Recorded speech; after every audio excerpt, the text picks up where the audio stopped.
지난 시간에 우리가 가인과 아벨의 이야기를 살펴보았었습니다. 가인의 이야기는 참 안타까운 이야기이죠.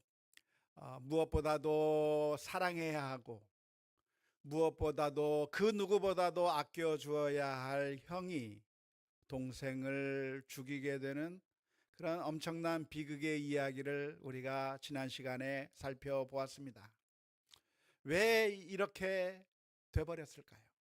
왜 이런 일이 일어나고 있는 것일까요? 그것은 이 아름다운 세상에 죄가 들어왔기 때문에 그렇습니다. 하나님께서 창조하신 이 아름다운 세상에 아담과 하와가 하나님을 반역하고 선악과를 먹음으로 말미암아 죄가 이 세상에 들어오게 되었고, 그래서 우리 인생이 오염되어 버린 것이죠. 우리의 마음이 타락해 버린 겁니다. 그래서 아담 이래로 사는 그 모든 사람들이 다 죄성을 가지고 태어났기 때문에, 그래서 참 안타까운 일들이 우리들의 삶 가운데서 일어나는 것이라고 할 수가 있겠습니다. 그래서 그 이후의 모든 사람들의 모습을 살펴보면 계속해서 안타까운 일들이 자꾸만 벌어지게 되는 겁니다. 가인의 후손들의 이름들이 성경에 기록되어 있고, 그 가인의 후손들의 이름들이 쭉 나열되어 있는데, 그 중에서 악명 높은 한 사람이 등장하게 됩니다. 그 악명 높은 한 사람의 이름이 누군지 혹시 기억이 나십니까? 라멕이라고 하는 사람입니다. 이 라멕이라고 하는 사람이 얼마나 악한 사람이었는가, 얼마나 악명이 높은 사람이었는가.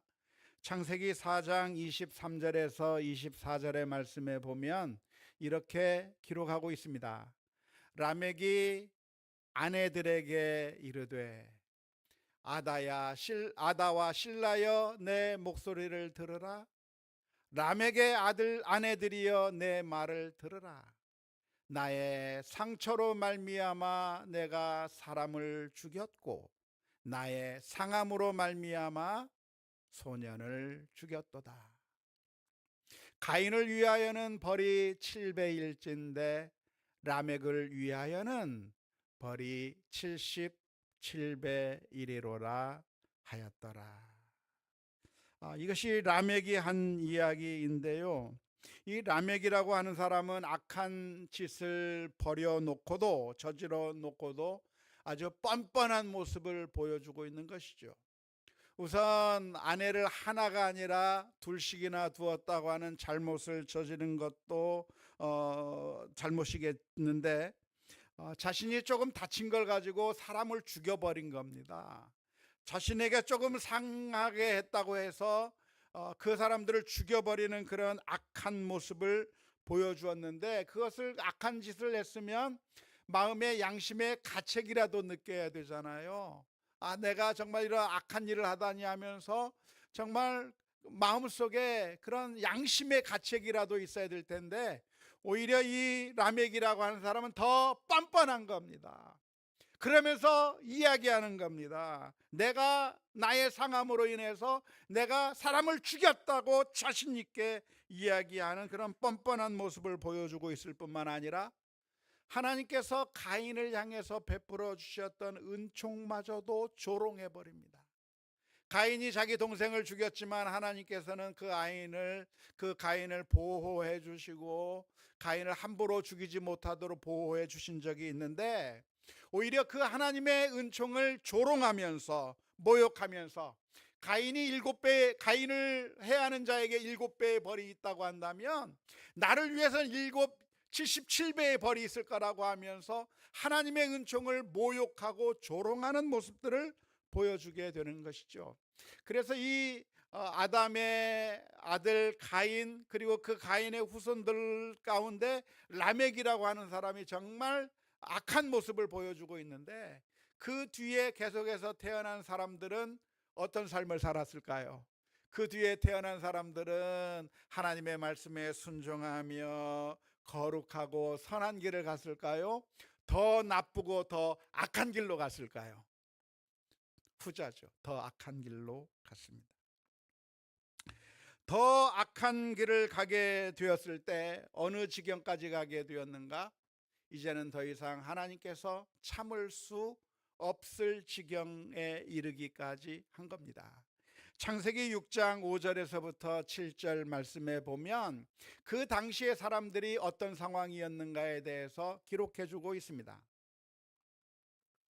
여호와께서 사람의 죄악이 세상에 가득함과 그의 마음으로 생각하는 모든 계획이 항상 악할 뿐임을 보시고 땅 위에 사람 지으셨음을 한탄하사 마음에 근심하시고 이르시되 내가 창조한 사람을 내가 지면에서 쓸어버리되 사람으로부터 가축과 기는 것과 공중의 새까지 그리하리니 이는 내가 그것들을 지었음을 한탄하매니라 하시니라. 그렇게 기록하고 있습니다.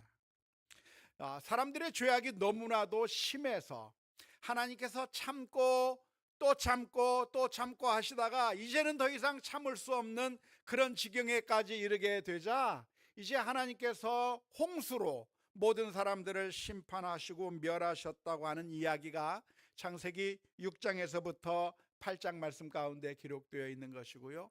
그런데 그 가운데서 오로지 노아라고 하는 사람만큼은 그 사람의 가족들은 수많은 사람들이 죽어가는 가운데서 유일하게 살아남은 가족이 되었다고 하는 것이 우리가 창세기 6장에서부터 8장 말씀까지에 기록되어 있는 내용이라 하겠습니다.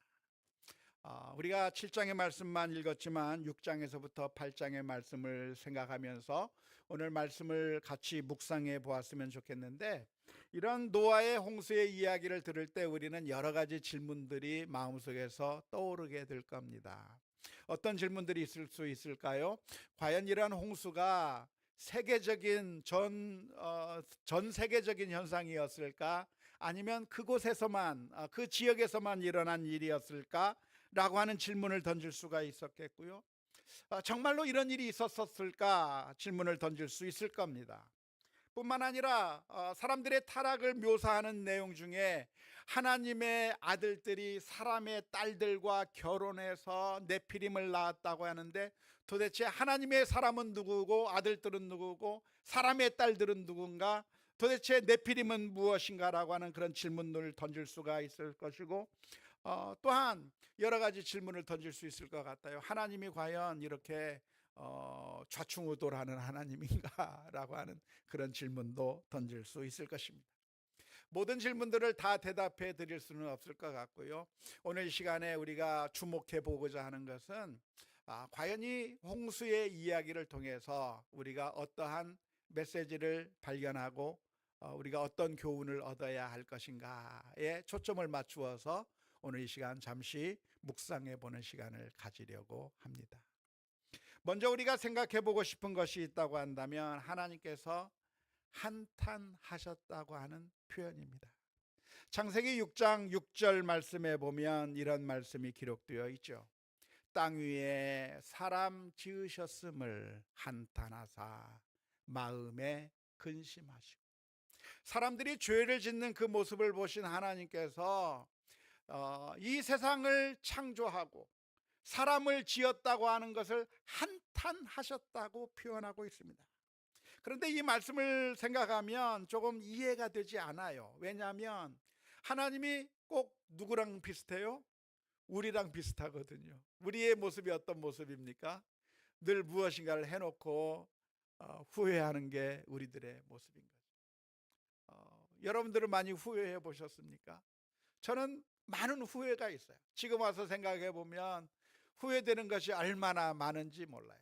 가장 크게 후회되는 것이라 있다고 한다면 우리 아이들을 기를 때 내가 실수했던 것, 그때 아이들을 좀 더 사랑해 주지 못했고, 그때 아이들에게 좀 더 자상하게 해주지 못했고, 그때 아이들과 좀 더 놀아주지 못했고 했던 그 모든 것들이 늘 후회스러워. 내가 그러지 않았어야 되는데 왜 그랬을까? 늘 후회하면서 사는 게 어쩌면 우리 인생들의 모습이라고 할 수 있을 것인데요.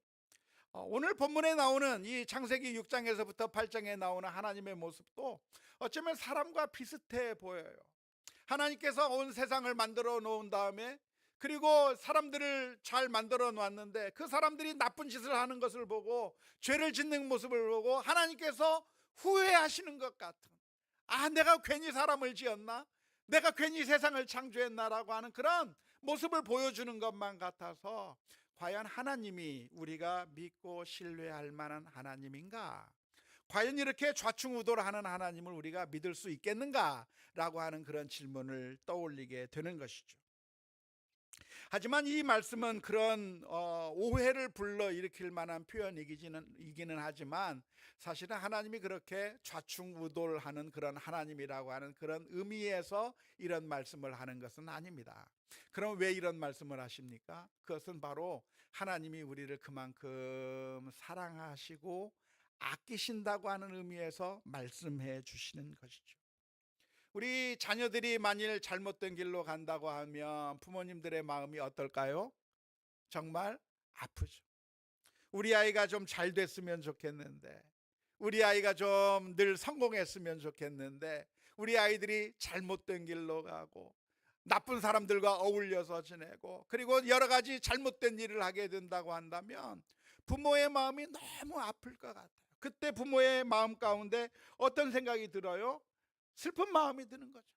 이 아이가 왜 이러는가, 왜 이렇게 잘못된 길로 가는가 하면서 부모의 마음이 찢어질 것만 같을 겁니다. 그럴 때 부모님이 할 수 있는 말이 뭐예요? 아이고, 내가 이러려고 배 아파서 아기를 낳나? 아마 그런 말을 할 거예요. 근데 그 말은 후회한다는 얘기가 아니라 그만큼 사랑한다는 말이에요. 이 아이가 잘 됐으면 좋겠는데, 좋은 모습을 보여주었으면 좋겠는데, 속썩이는 그 아이를 보면서 이 아이가 왜 이렇게 잘못된 길로 가는가 하면서 애통해하는 마음을 나타내는 것이지, 그 아이를 잘못 낳았다 그런 의미의 표현이 아닌 것이죠. 이와 마찬가지로 하나님께서는 우리가 잘못된 길로 가면 슬퍼하십니다. 그 옛날 이스라엘, 이 하나님께서 창조하신 이 수많은 사람들이 생각하는 것이 악하고 행동하는 것이 다 악한 그 모습을 보면서 하나님께서 애통해 하셨다고 하는 이 모습을 오늘 우리가 묵상하면서, 하나님은 지금 오늘 나의 모습을 보면서 하나님께서 기뻐하실까, 애통해 하실까, 그것을 생각하며 내가 하나님을 기쁘시게 하는 삶을 살아야지, 하나님께서 애통해 하는 그런 삶을 살면 안 되겠다고 하는 그런 마음의 결단이 우리 모두에게 있을 수 있기를 주님의 이름으로 축원합니다. 하나님의 마음이 어떠하실까요? 만일 우리가 하나님의 말씀대로 순종한다면, 하나님의 뜻대로 순종하며 그 말씀대로 산다면 하나님께서 기뻐하실 겁니다. 하지만 우리의 마음 가운데 하나님의 뜻과는 정반대의 길로 걸어간다고 한다면, 우리의 마음 가운데 시기와 질투가 가득하고 분노가 가득하고 이기적이고 탐욕적인 마음을 가지고 있고 다른 사람과 싸우며 살고 그런 모습을 보여준다고 한다면 하나님께서 애통해 하시는 것이죠. 왜 애통해 할까요? 이러다가는 우리가 망하기 때문에 그래. 하나님의 뜻에 따라 순종하며 사랑하며 하나님의 말씀에 따라 순종하며 산다고 한다면 우리의 길들이 행복의 길로 가게 되겠지만, 시기하고 질투하고 미워하며 성내며 이기적이고 탐욕적으로 살게 된다고 한다면 결국에는 망하는 길로 가기 때문에 하나님께서 우리의 인생의 그 앞길을 바라보시게 될 때 애통해하며 슬퍼하실 수밖에 없다고 하는 것이죠. 따라서 오늘 우리들이 기억해야 될 것이 있다고 한다면, 과연 내가 지금 오늘 하는 모든 생각이나 행동이나 결정들이 하나님을 기쁘시게 할까, 하나님을 애통하게 할까 생각하면서 하나님께서 기뻐하시는 삶을 선택해 나가야 될 줄로 믿습니다. 하나님은 어떤 하나님이십니까? 하나님은 아무런 감정이 없는 심판이 아니에요. 심판은 어떻게 하죠? 누군가 파울을 범하면 옐로우 카드 꺼내는 겁니다. 아주 심각한 파울을 범하면 레드 카드 꺼내서 퇴장시켜버려요. 아무런 마음의 감정의 동요가 없어요. 그냥 잘못하면 옐로우 카드, 더 심하면 레드 카드, 그냥 내버리는 거죠.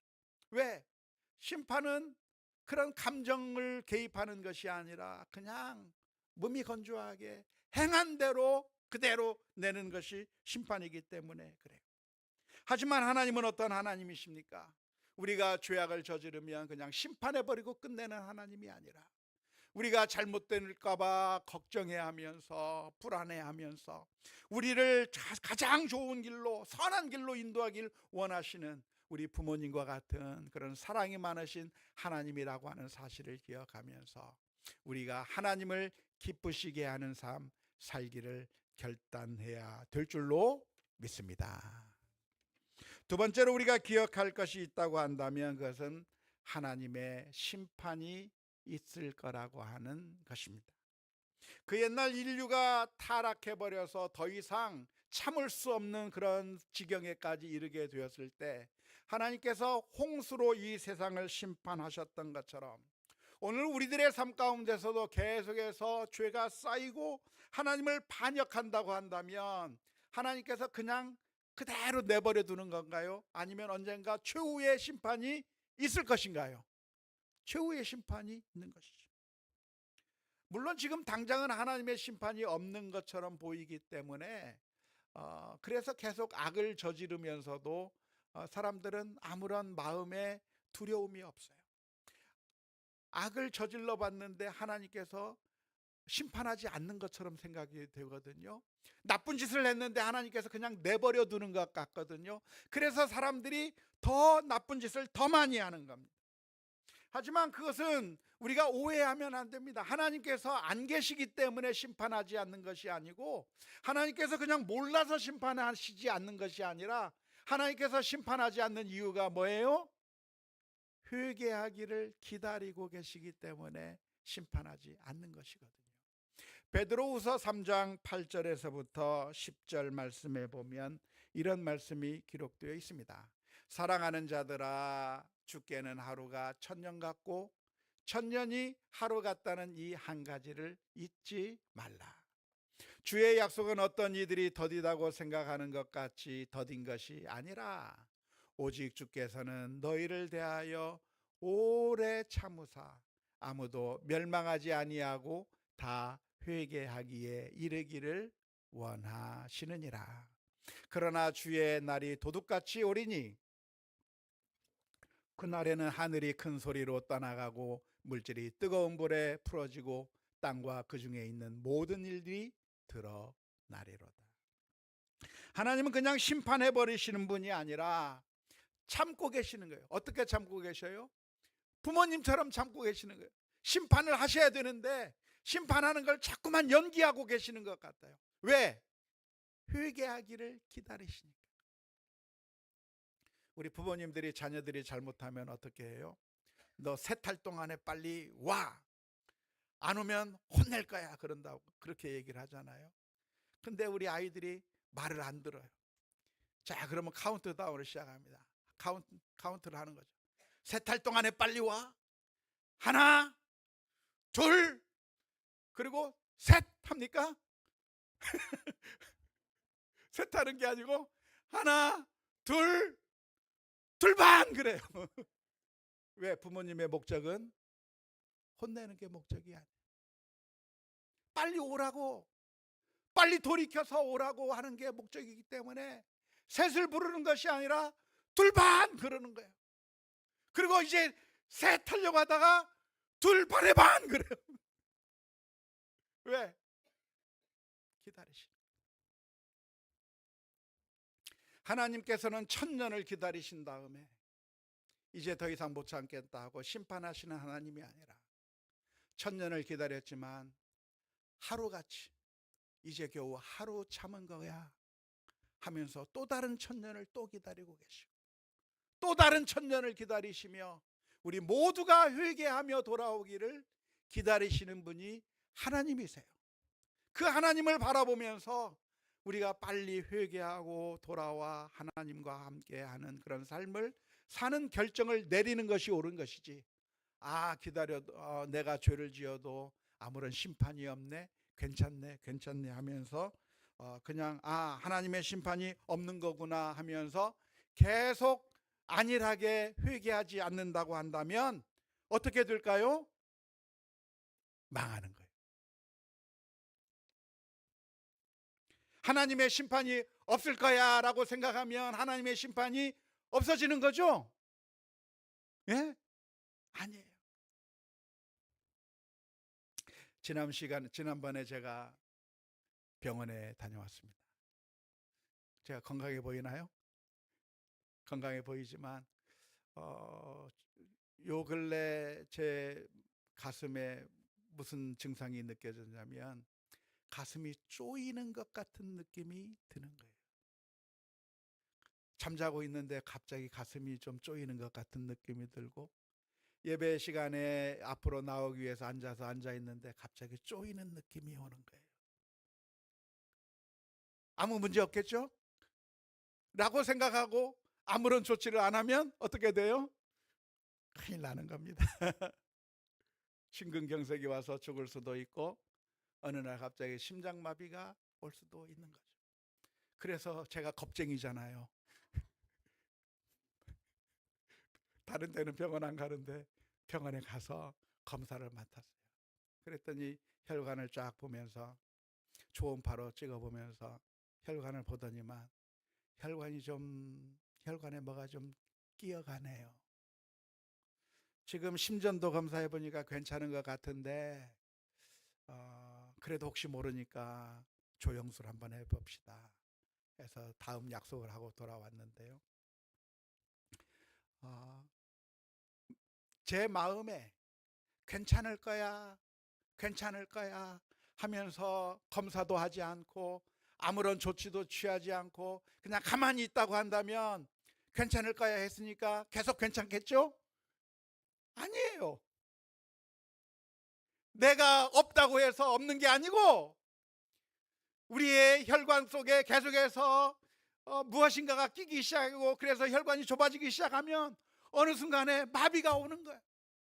그렇기 때문에 그것을 뚫어줘야 되고 그것을 해결해야 되고 약도 먹어야 돼요. 지금 약을 받아와서 콜레스테롤 약을 매일 먹고 있어요. 그러고 보니까 어제 안 먹었어요.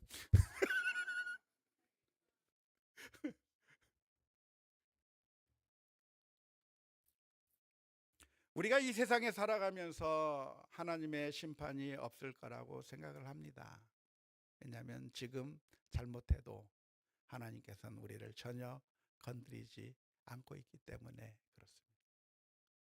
하지만 예수님께서는 우리를 향해서 가르쳐 주셨습니다.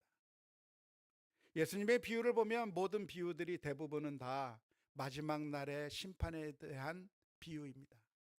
달란트의 비유나 열 처녀의 비유나 그물의 비유나 불의한 청지기의 비유나 어리석은 부자의 비유나 예수님께서 해주신 대부분의 비유의 말씀이 무엇이냐면 너희가 지금 아무런 문제가 없다고 살아가고 있는 것으로 그냥 안심하고 있지 마라. 어느 날이 다가온다. 하나님께서 심판하실 날이 다가오니 그 날을 기억하면서 지금 무엇을 해라? 지금 회개하며 하나님의 뜻에 따라 순종하며 살아야 된다 라고 하는 게 예수님의 말씀의 가르침인 줄로 믿습니다. 창세기의 이야기를 보면 두 종류의 사람들을 보게 됩니다. 하나님께서 말씀하시기를 이제 홍수가 내려서 120일 만에 이제는 하나님께서 이 세상을 심판하실 것이고 물로 온 세상을 쓸어버리겠다고 말씀해 주셨을 때 대부분의 많은 사람들은 그냥 가만히 있었어요. 그냥 일상을 그대로 살면서 무슨 일이 벌어질지도 모르고 그냥 살다가 결국 홍수가 내리는 날 다 멸망당하고 말았습니다. 하지만 한 사람 노아는 무엇을 만들었습니까? 방주를 만들기 시작한 거죠. 하나님께서 말씀하신 대로 그 방주를 만들어서 방주에 넣을 것을 하나님께서 말씀해 주시고 그 방주에 그 가족이 모두가 드러나게 되어서 그래서 그 노아와 그 가족은 홍수가 일어났을 때에도 아무런 문제 없이 살아나서 그래서 구원을 받은 이야기가 기록되어 있는 것이죠. 노아가 하나님의 말씀에 순종하는 것은 어려웠을 겁니다. 왜 어려워요? 지금은 비 한 방울 안 떨어지는 시기에 방주를 만들으라고 하니까 이해가 안 되는 거예요. 그래서 순종하기가 어려운 것이죠. 또 그 방주를 어디다 만들어라? 산 꼭대기에다 만들어라고 하니까 이해가 안 되는 거예요. 이 방주를 만들기 위해서는 지금 내가 하던 모든 일들 가운데서 대부분의 많은 시간을 거기에 투자를 해야 되기 때문에 그래서 만들기가 어려운 겁니다. 하지만 노아는 하나님을 신뢰했고 그 하나님의 말씀에 따라 순종하며 방주를 만들었을 때, 그래서 온 세상이 망하는 그 순간에 이 노아와 그 가족들은 살아날 수가 있었던 것이죠. 사랑하는 성도 여러분, 지금 우리의 사는 이 삶은 그저 홍수 전에 사람들의 삶처럼 아무 문제가 없는 삶을 살아가고 있는 것처럼 보입니다. 하지만 우리의 눈으로 확인할 수 없지만 우리의 혈관이 자꾸만 좁아지다가 어느 순간에 갑자기 심장마비가 오고 갑자기 심근경색이 올 수 있는 것과 마찬가지로 우리의 죄악이 계속해서 쌓아가다 보면 결국에는 하나님의 심판대 앞에 우리가 설 수밖에 없다고 하는 사실을 기억하면서 지금 이 순간에 회개하며 하나님께서 기뻐하시는 믿음의 삶을 살아가는 결단들이 우리 모두에게 있을 수 있기를 주님의 이름으로 축원합니다. 마지막으로 우리가 생각해 볼 것이 있다고 한다면 노아와 그 가족은 무엇 때문에 살았습니까? 방주에 들어가서 사는 것이죠. 홍수가 내렸을 때 살 수 있는 방법이 무엇입니까?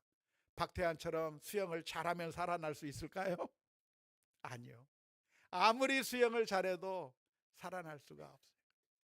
오늘 우리의 삶이 정말 거룩하고 정말 진실하게 살고 선하게 사는 노력을 많이 한다고 하더라도 하나님의 기준 앞에는 우리가 미치지 못하는 겁니다. 우리가 아무리 수영을 잘해도 홍수가 나면 속수무책인 것처럼 우리가 아무리 거룩하게 살고 아무리 착하게 살아도 하나님의 그 심판대 앞에 설 때 우리의 더러운 모습들이 낱낱이 드러날 수밖에 없는 것이죠. 그래서 우리에겐 누가 필요합니까? 바로 예수님이라고 하는 방주가 필요한 거예요. 그 옛날 노아와 그 식구들이 방주 속에 들어가 구원을 받을 수 있었던 것처럼 오늘 우리들에게는 놀라운 하나님의 선물이 주어져 있습니다. 우리의 영적인 방주 되신 예수님께서 이 세상에 오셔서 우리를 위해 십자가 위에서 못 박혀 죽으셨고 우리를 구원해 주신 그 예수 그리스도를 우리가 믿고 신뢰하며 예수님의 방주 안에 들어가게 된다고 한다면 우리의 삶이 영원한 구원의 능력을 얻게 되는 줄로 믿습니다. 원하기는 우리들의 삶을 그냥 아무런 생각이 없이 살다가 망하는 그런 길로가 아니라 노아가 그 옛날 방주를 준비하며 믿음으로 승리할 수 있었던 것처럼 우리의 삶 가운데서도 주님 앞에 온전히 살아가는 저와 여러분들이 다 될 수 있기를 주님의 이름으로 축원합니다.